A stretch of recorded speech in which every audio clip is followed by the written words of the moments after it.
Microsoft is quietly replacing OpenAI and Anthropic with its own AI models inside the apps you use every day. Their in-house MAI models are already processing tens of thousands of requests per week in Excel and Outlook.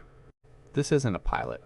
Microsoft is training its sales staff to steer enterprise customers away from OpenAI and Anthropic entirely. Why?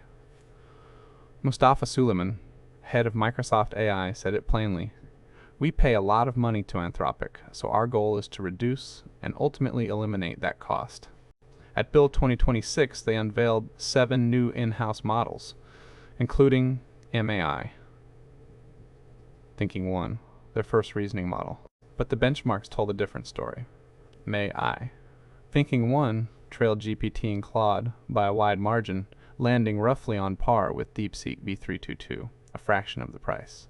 So customers may soon pay the same Copilot subscription for weaker AI. Microsoft's plan: make MAI the default, charge extra if you want the real thing.